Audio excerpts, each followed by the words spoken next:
요셉의 환대. 창세기 43장 16절에서 23절 말씀입니다.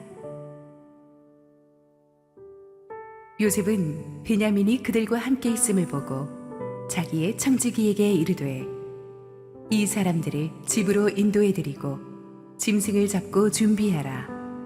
이 사람들이 정오에 나와 함께 먹을 것이니라. 청지기가 요셉의 명대로 하여 그 사람들을 요셉의 집으로 인도하니 그 사람들이 요셉의 집으로 인도되매 두려워하여 이르되 전번에 우리 자루에 들어있던 돈의 일로 우리가 끌려드는도다. 이는 우리를 억류하고 달려들어 우리를 잡아 노예로 삼고 우리의 나귀를 빼앗으려 함이로다 하고 그들이 요셉의 집 청지기에게 가까이 나아가 그 집 문 앞에서 그에게 말하여 이르되 내 주여 우리가 전번에 내려와서 양식을 사가지고 여관에 이르러 자루를 풀어본즉 각 사람의 돈이 전액 그대로 자루 아귀에 있기로 우리가 도로 가져왔고 양식 살 다른 돈도 우리가 가지고 내려왔나이다. 우리의 돈을 우리 자루에 넣은 자는 누구인지 우리가 알지 못하나이다. 그가 이르되 너희는 안심하라. 두려워하지 말라. 너희 하나님 너희 아버지의 하나님이 재물을 너희 자루에 넣어 너희에게 주신 것이니라. 너희 돈은 내가 이미 받았느니라 하고 시므온을 그들에게로 이끌어내고. 할렐루야. 우리 하나님께 감사와 영광의 박수 올려드리겠습니다. 축복된 신년 특세 우리 33일차에 오신 우리 현장에 오신 성도님들과 지금 실시간 온라인 생방송으로 함께하고 계신 국내 모든 성도님들에게 똑같은 성령의 은혜와 임재가 충만하게 임하기를 축원합니다. 이제 40일 특별 새벽 기도가 오늘을 제외하면 딱 7일 더 남았습니다. 이 마지막 7일은 우리 마라톤으로나 이 쇼트트랙 이런 장거리 쇼트트랙 게임으로 치면 막판 스포츠입니다. 제가 이번 겨울 올림픽 때 우리 한국 선수들이 참 특히 쇼트트랙 잘했잖아요. 근데 제가 딱 보니까 이 마지막 남은 구간 마지막 한 5분의 1 남겨놓고 전력 질주하는 이 스포츠가 너무나 중요하다는 것을 알 수 있었습니다. 스타트부터 그 지점까지는 모든 선수들이 힘을 안배하면서 서서히 달리다가 이 마지막 5분의 1 구간을 남겨놓고는 온몸에 힘을 다해서 전력 질주합니다. 그래서 날카롭게 빈틈을 파고들며 아웃코스로 인코스로 상대 허를 찌르며 빈틈을 치고 들어가는 무시무시한 레이스를 해서 결승 테이프를 끊는 장면이 너무나 짜릿했습니다. 세계적인 기량을 가진 선수들일수록 이 막판 스퍼트를 굉장히 잘하더라고요. 모든 선수가 그렇게 막판 스퍼트에 혼신의 힘을 다하기 때문에 그 구간 동안에 굉장히 서로 충돌해서 넘어지는 경우가 많았죠. 그래서 우리 아이는 그런 거 못 시킬 것 같아요. 부모가 어떻게 간이 조마조마해서 그거 보겠어요? 또 스스로 근육이 너무 긴장돼서 넘어지는 경우도 많습니다. 그렇지만 이 세계 최고의 기량을 가진 선수들은 그 모든 걸 극복하고 막판 스퍼트로 성공해서 금메달을 목에 걸죠. 이제 정말 놀라운 성령의 은혜가 가득했던 2022년 이 40일 특세도 오늘부터 막판 스포츠입니다. 그래서 우리 오미크론 확진자 수가 폭발적으로 계속 증가하면서 정말 우리 모두가 같이 모여서 기도하는 것에 대한 두려움도 있죠. 직장에서 지하철에서 도대체 어디서 감염됐는지도 모르게 사방에서 막 폭증하고 있기 때문에 이제는 확진자 수 그런 게 의미가 없어요. 이제는 정말 이 독감을 이겨내는 것처럼 우리 모두가 담대히 헤쳐나가야 되는데 그걸 비롯해서 우리 각자에게 기도하지 못하게 방해하는 많은 요소들이 있습니다. 마귀가 우리가 이렇게 뜨겁게 기도하는 게 얼마나 싫겠어요. 그러나 정말 우리가 두려워해야 될 것은 두려움 그 자체입니다. 우리 모두 힘을 잃지 말고 막판 스포트를 합시다. 성령께서 이제 계속 끝까지 완주할 수 있는 힘을 달라고 기도하고 저를 비롯해서 또 현장 예배에 나오신 여러분들 한 명도 아프지 않게 되기를 기도합시다. 기도를 위해서 기도하고 하나님께서 정말 올해 이 특세에 쌓인 이 기도에 엄청난 힘을 가지고 뭔가 놀라운 일을 하실 줄 기대합니다. 우리 함께 한번 기도하시고 말씀 보겠습니다. 사랑하는 아버지, 불같은 은혜에 가득했던 2022년 신년 40일 특세 이제 7일 남았습니다. 이제 막판 스포트를 해야 되는데 한 사람도 아프지 말게 하시고 지치지 말게 하시고 성령의 불같은 은혜의 마무리를 다 체험할 수 있도록 도와주시고 우리의 기도하는 마음을 흔들어 놓는 마귀의 그 어떤 역사도 사라지게 하여 주시옵소서. 오늘도 은혜 주옵소서. 예수님 이름으로 기도했습니다. 아멘. 어제 본문에서 우리는 야곱이 드디어 자신이 그토록 내려놓지 못하던 아들 베냐민을 내려놓는 것을 보았습니다. 베냐민을 애굽으로 보내지 않으면 온 가족의 이 굶주림 문제를 해결할 수가 없기 때문이죠. 게다가 넷째 유다가 자신의 목숨을 담보로 베냐민을 안전히 데려오겠습니다 라고 중보하는 바람에 야곱의 마지막 이 고집이 무너졌습니다. 야곱에게는 참 쉽지 않은 결단이었습니다. 사랑인지 집착일지 모를 정도로 평생 꽉 움켜쥐고 있던 막내 베냐민을 내려놓으니까 희한하게 야곱의 영적인 혈이 뚫려버렸어요.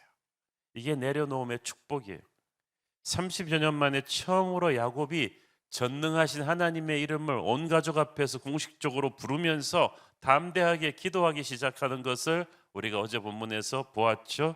야곱은 그런 영적인 저력이 있는 사람인데 가족들은 아버지의 그런 영적인 제사장으로서의 담대한 기도를 아마 30년 만에 처음 들은 거예요. 그동안 요셉을 잃은 충격으로 야곱의 트라우마에 빠져서 그렇게 영적으로도 무기력해져서 그렇게 가족들 앞에서 담대하게 기도한 적이 없었어. 그런데 무엇이 야곱의 담대한 영성을 다시 살려냈나요? 베냐민을 내려놓으니까 그래요. 오늘 우리는 이 다시 한번 이 내려놓음이 얼마나 중요한가. 새로운 영적인 브레이크스루는 내려놓음으로 인해서 시작됩니다.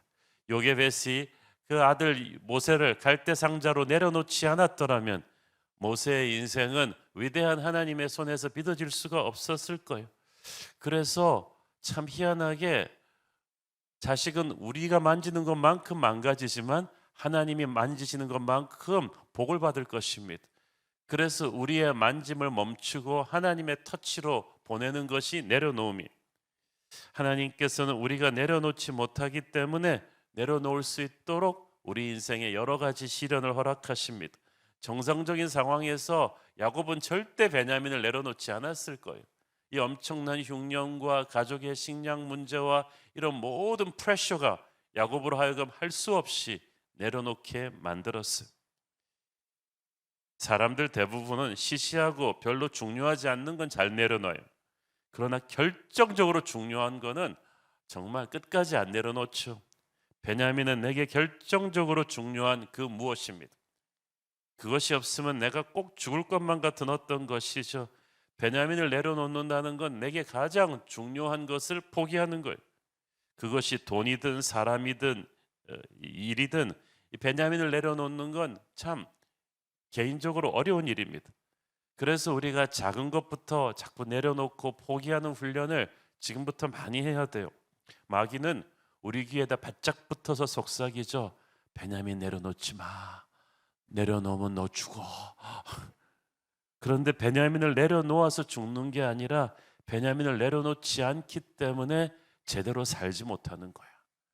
베냐민만에 집착하고 있을 때 야곱은 사는 게 아니었어요. 숨만 쉬는 거지 그게 어디 사는 겁니까? 베냐민을 내려놓으니까 숨통이 트인 거예요. 베냐민을 내려놓을 때 우리는 베냐민을 쓰레기통에 버리는 게 아니라 축복의 사람 요셉에게 보내는 것이다 라고 말씀드렸죠. 우리가 내려놓고 포기할 때 그거 버리는 게 아니에요. 주님 손에 맡기는 거야. 주님의 손에서 기적이 일어날 것입니다. 베냐민도 야곱도 온 집안이 새로운 축복의 시즌으로 들어가게 됩니다. 나의 베냐민을 내려놓는 것, 이것이 헌신의 핵심인 줄로 믿습니다. 헌신할 때까지 힘들죠. 하고 나면 그때부터 자유함이 옵니다. 제가 목사의 아들로 태어나서 죽어도 목사는 안 하겠다고 대학교 3학년 때까지 얼마나 도망 다녔는지 몰라요. 그렇게 목사 안 하고 변호사 해보려고 요리 핑계 저리 핑계 댔는데 근데 희한하게도 목회자로 결단하고 나니까 그때부터 오는 영적인 자유함 얼마나 기뻤는지 몰라요. 힘들어도 손해를 보더라도 여러분의 베냐민을 내려놓을 때 하나님께서는 여러분의 영혼의 자유함을 주실 것입니다. 주변에서 자기의 가장 소중한 베냐민을 내려놓은 분들의 간증을 들어보십시오. 아마 영적인 자유함과 기쁨이 있었을 것입니다. 지난주일 설교에서 제가 록펠러 얘기했죠. 50대 중반에 벌써 세계 최고의 갑부가 되었지만 1년밖에 못 산다는 병으로 1년밖에 못 산다는 청천벽력 같은 사형 선고를 받은 록펠러. 평생 돈밖에 모르고 살았던 그가 이제 죽을 날을 1년 남겨놓고 가서 하나님 앞에서 철야하면서 기도하기 시작했을 때 모든 것을 내려놓았을 때 기적이 일어났습니다.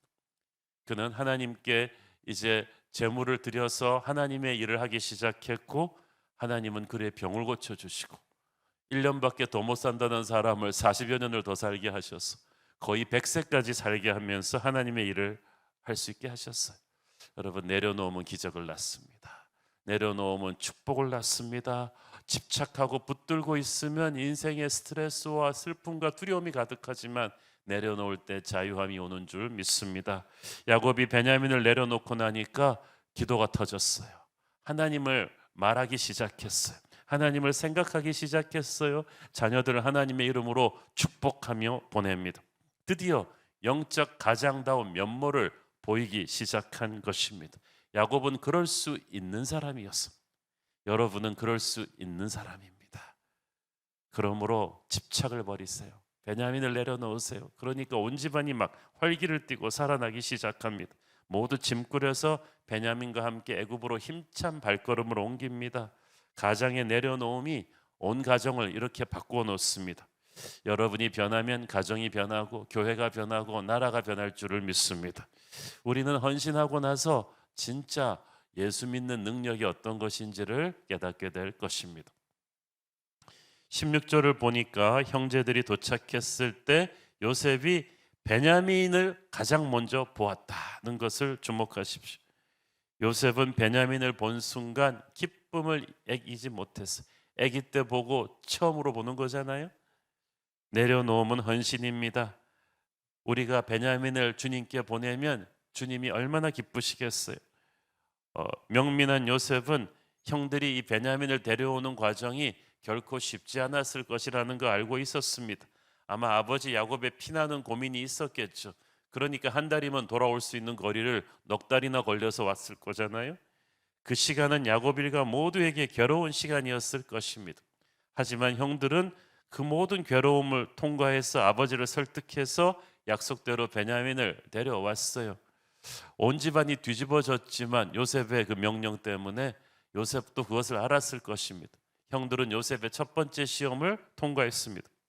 지난번에도 말씀드렸듯이 요셉이 지금 복수하려고 형들을 계속 괴롭히고 있는 거 아니지 않습니까? 형들이 깊이 자신의 죄를 참회하고 새롭게 태어날 수 있는 계기를 만들어 주고 있습니다. 그래서 계속 압박하고 있는 거예요. 요셉은 예수님을 상징하는 인물이라고 했죠. 마귀가 주는 시험은 자꾸 우리를 하나님으로부터 멀어지게 하지만 예수님이 주는 시험은 자꾸 우리를 주님께로 더 가까이 끌어당깁니다. 더 기도하게 하고 더 엎드리게 하죠. 요셉의 시험 과정을 거치면서 형들이 마음속에 응어리가 깨지고 죄를 회개하고 변화되고 있었어요. 자기들도 모르는 사이에 변화되고 있는 거예요. 요셉이 의도했던 것이 바로 그것이었습니다. 17절 읽습니다. 청지기가 요셉의 명대로 하여 그 사람들을 요셉의 집으로 인도하니, 요셉의 집으로 인도하니, 이거 굉장히 중요한 구절이에요. 요셉이 부하 청지기들을 시켜서 형들을 자신의 집으로 데려갑니다. 요셉의 이 특별한 초대에 형들은 기뻐하기는커녕 오히려 조금 있다가 이제 두려워하게 되죠. 일반적 상황이라면 최고 권력자의 집에 이렇게 초대받는 것은 가문의 영광으로 기뻐했겠죠. 근데 지난번에 워낙 혼쭐이 났기 때문에 형들은 너무나 기가 죽어 있었어요. 그들은 이런 VIP 특별 대우 바라지도 않았습니다. 그저 약속대로 베냐민 데려왔으니까 자신들에게 씌워졌던 정탐꾼의 누명만 벗으면 감지독지였습니다. 그리고 인질로 잡혀왔던 시므온 되찾고 또 가져온 돈으로 2차 식량 사가지고 불이 나게 이 무서운 땅 애굽을 빠져나가고 싶었어요. 그래서 막내 동생 베냐민을 그렇게 어렵게 설득해가지고 아버지 설득해서 데려왔는데, 총리 대신은 이런 방구도 없이 일행을 한번 쑥 훑어보고는 왔냐? 그리고 쑥 들어가 버렸습니다. 그리고 느닷없이 부하 청지기가 나오더니 같이 가자. 같이 갔더니 불안불안한 마음으로 가는데 교회 외곽으로 버스가 쫙 빠져요. 여기가 어딘가, 여기가 어딘가. 애굽에서 제일 으리으리한 동네로 데려가는 거예요. 어디로 가느냐고 물어보니까 여기가 총리 대신의 자택이다. 형들은 기절할 듯이 놀랐을 것입니다. 왜 자기들을 굳이 총리 대신의 집으로 데려가는지 이해할 수가 없었어요. 요즘도 그 청와대 가는 거 어렵잖아요. 그런데 그 당시는 진짜 더 그랬죠. 신분이 하늘과 땅 차이기 때문에 특히 외국에서 온 이런 보잘것없는 사람들을 감히 이런 고귀한 집안에 데려간다는 건 있을 수도 없는 일입니다. 그래서 요셉의 형들은 계속 가면서 생각을 해보는 거예요. IQ도 나쁘면서 계속 생각을 해요. 이게 왜 우리가 이렇게 됐을까? 보통 때 같으면 야, 사진 찍어 이거 가문의 영광이야, 그렇게 좋아했을 텐데 지금은 마음이 두려움으로 가득 차니까 그런 게 전혀 눈에 들어오지 않아요. 여러분, 사람이 영적으로 불안하면요, 아무리 겉에 보이는 상황이 좋아져도 행복하지가 않죠. 18절 읽습니다. 그 사람들이 요셉의 집으로 인도되매 두려워하여 이르되 전번에 우리 자루에 들어있던 돈의 일로 우리가 끌려드는도다. 이는 우리를 억류하고 달려들어 우리를 잡아 노예로 삼고 우리의 나귀를 빼앗으려 함이로다 하고. 이게 요셉 인간의 상상력의 한계죠. 야, 그러면 그렇지, 지난번에 우리를 정탐꾼으로 몰아붙이고 시므온을 감옥에 가뒀는데 그 곡식 자루에 갖고 있던 돈 때문이구나. 그러면 그렇지, 저 무서운 사람이 이걸 그냥 넘어갈 리가 없지. 이번엔 또 우리를 도둑으로 몰아서 형벌을 줄 것인가? 우리가 이 요셉 저택의 개인 노예가 되는 것인가? 아마 우리 나귀와 가져온 물건 다 뺏길 거야. 이제 우리 어쩌면 좋지?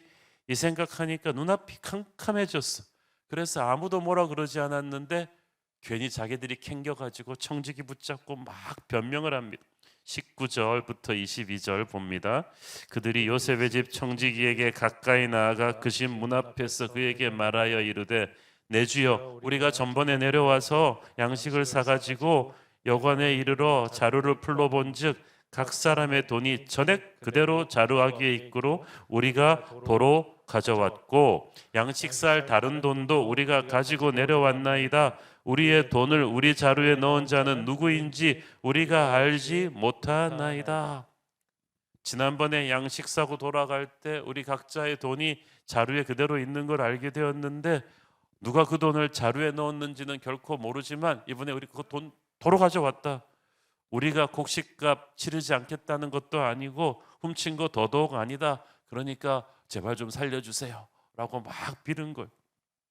자, 여러분 이거 보세요. 요셉은 기뻐서 초대했는데 초대받은 형들은 긴장하고 불안하고 두려워합니다. 형들이 돈을 훔치지 않은 거 분명한 사실이죠. 그러면 죄가 없으니 떳떳해야 되는데 왜 그들이 불안해합니까?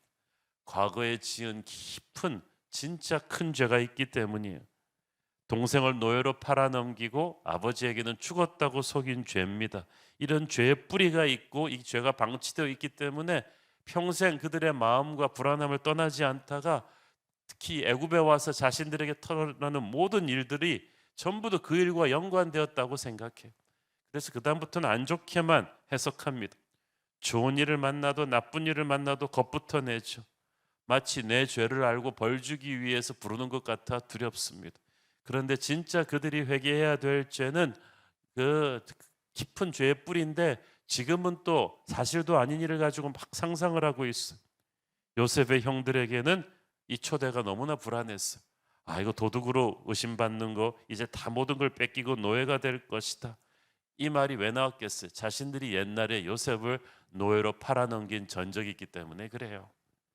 상처 준 사람은 자기도 반드시 같은 방식으로 상처받을 것을 염려하고 있습니다. 야당 때 무지막지하게 여당 공격한 사람들은요, 자기 여당 되면요 같은 방식으로 공격당하는 걸 견딜 수가 없어 하죠. 해결되지 않은 죄가 남아 있으니까 세상이 자기들과 똑같을 거라고 생각하고 최악의 상상을 합니다. 이런 사람들은 우연히 커피잔만 엎질러도 오늘 하루 종일 재수 없을 것이다. 자꾸 이런 생각을 하죠. 약한 상상력의 힘이 얼마나 무서운지 몰라요. 반면에 예수님의 보혈로 죄 문제가 해결된 사람은 무슨 일을 만나도 떳떳하고 평안합니다. 힘들고 안 좋은 일이 생겨도 감사합니다. 모든 것이 은혜요 기적임을 믿습니다. 이해가 안 되는 어려운 일이 터져도 이 모든 것이 합력하여 선을 이룰 거라고 믿는 거예요. 하나님이 또 오늘 하루 나를 통해서 이루실 희망찬 일들을 기대하며 하루를 삽니다. 영적 자유가 있기 때문이죠. 저는 여러분이 죄 문제 해결하고 이런 영적인 자유함으로 살게 되기를 축원합니다. 영적 자유함이 없으면 자꾸 상황을 부정적으로 해석하게 되니까 자신들이 도둑으로 몰려 노예가 될 것이다. 이 형들의 상상은 그야말로 상상일 뿐이죠. 불행은 누가 만들어준다기보다는 어쩌면 우리 스스로가 만드는 것인지 모르겠습니다.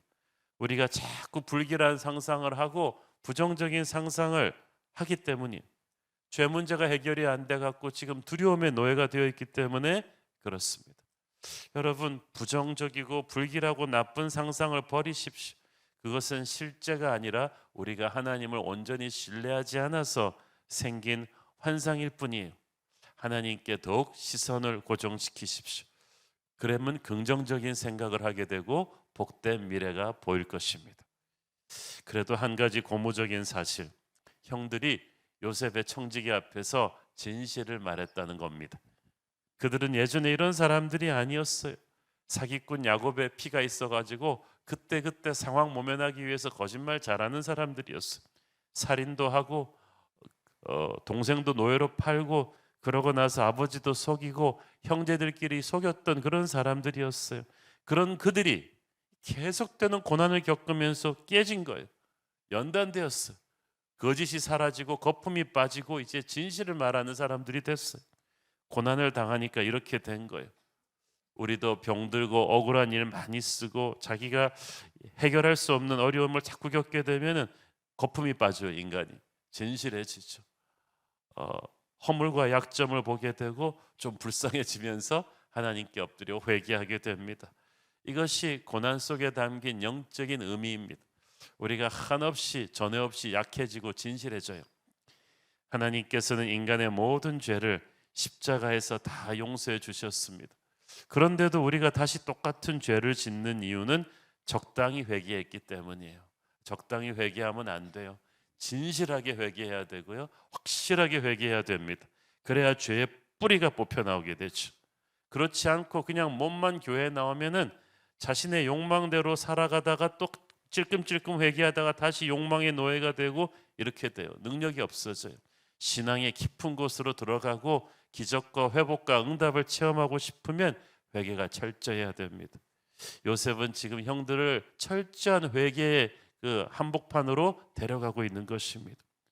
베냐민을 데려옴으로써 첫 번째 시험을 통과한 형들이 이제 다시 요셉의 두 번째 시험을 통과하고 있습니다. 요셉이 처음부터 자기 정체를 밝혔더라면 형들이 이렇게 변화되는 과정이 없었을 거예요. 요셉의 지혜로운 인내와 압박으로 인해서 형들은 점점 연하고 부드럽게 깨어져 가고 있습니다. 자기들은 자기가 너무 처참하다고 생각했지만 하나님 보시기에 그들의 영이 너무나 깨끗하고 아름다워져 가고 있는 거예요.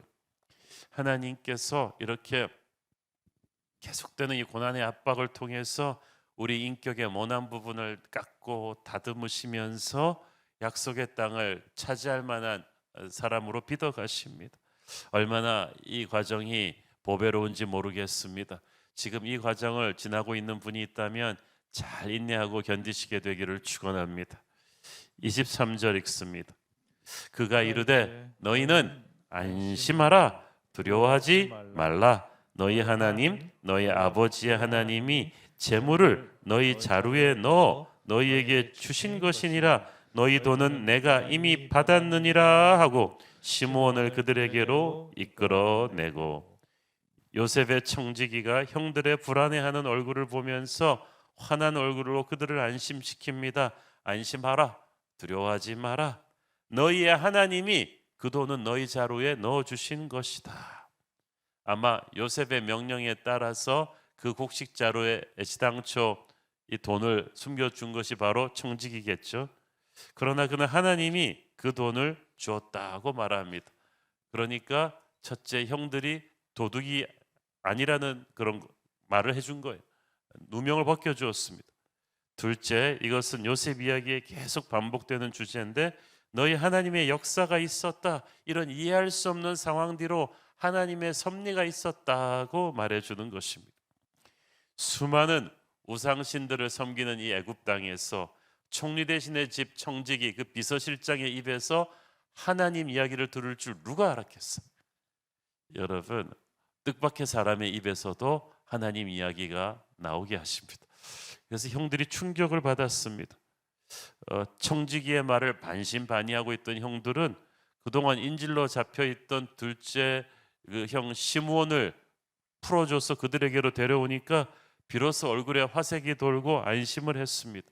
이로 미루어 보아서 둘째 시므온이 그동안 애굽의 지옥 같은 감옥이 아니라 상당히 좋은 감옥에서 굉장히 대우를 잘 받았던 것을 우리가 알 수가 있죠. 안심하라. 두려워 말라. 청지기의 말은 요셉이 시킨 말이겠죠.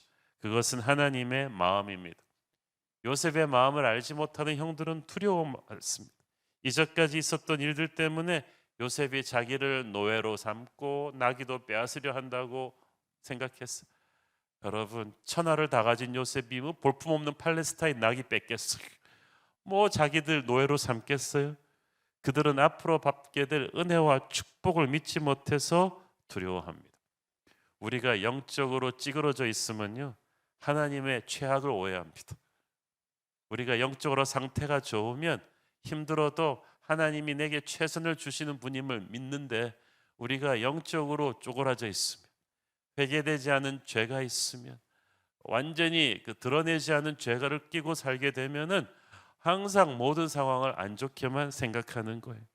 하나님이 나를 버리셨나? 옛날 죄를 가지고 또 벌하시는가? 자꾸 그걸 생각하는 거예요. 그러나 요셉처럼 우리 주님은 선하고 지혜로우신 분이십니다. 그리고 사랑이십니다. 요셉이 형들을 용서하고 사랑했듯이 하나님도 죄인인 우리들을 용서하고 사랑하십니다. 요셉은 지금 형들을 압박하고 있지만 그냥 겁을 주는 제스처일 뿐이지 진짜 형들을 죽이려는 게 아니에요. 형들을 변화시키려는 연단의 제스처일 뿐이에요. 하나님이 우리에게 허락하시는 고난도 마찬가지입니다. 우리를 죽이려는 것이 아닙니다. 어렵고 혼란스럽지만 우리를 축복받을 만한 존재로 빚어가시고 있는 것입니다. 그러므로 두려운 마음을 버리십시오. 디모데후서 1장 7절 말씀, 하나님이 우리에게 주신 것은 두려워하는 마음이 아니요 오직 능력과 사랑과 절제하는 마음이니. 오늘 여러분 가슴 속에 있는 크고 작은 두려움이 있습니까? 오늘 하나님 앞에 온전히 내려놓기를 바랍니다.